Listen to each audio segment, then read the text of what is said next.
Mohammad sorry শুধু শফিক হ্যাঁ আমি এটা শেষ করে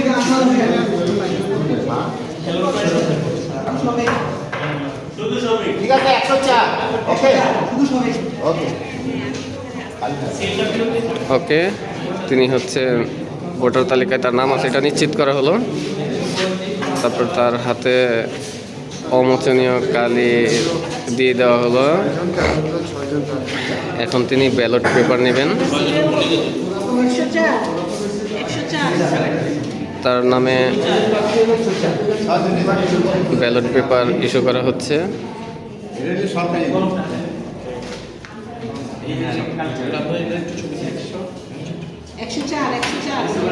এক্ষেত্রে তাকে সংসদ নির্বাচনের জন্য নির্ধারিত যে ব্যালট, সেই ব্যালট পেপারের মুড়িতে স্বাক্ষর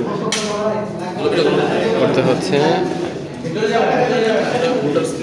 এখানে মূলত দুইটি স্বাক্ষর দিতে হয়, একটি সংসদ নির্বাচনের জন্য নির্ধারিত ব্যালট ও গণভোটের জন্য নির্ধারিত যে ব্যালটটি রয়েছে সেখানে তার দুইটি স্বাক্ষর করতে হচ্ছে। স্বাক্ষর সম্পন্ন। এখন পোলিং অফিসার তার নামে দুইটি ব্যালট ইস্যু করলে তিনি গোপন কক্ষে চলে গেলেন। গোপন কক্ষে চলে গেলেন।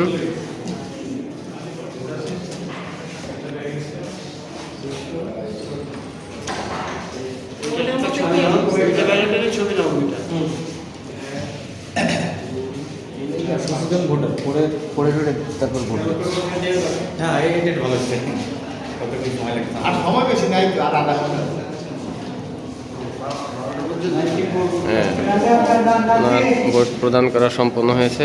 এখন তিনি ব্যালট বক্সে তার ব্যালট দুটি ফেলে ভোটদান প্রক্রিয়া সম্পন্ন করলেন।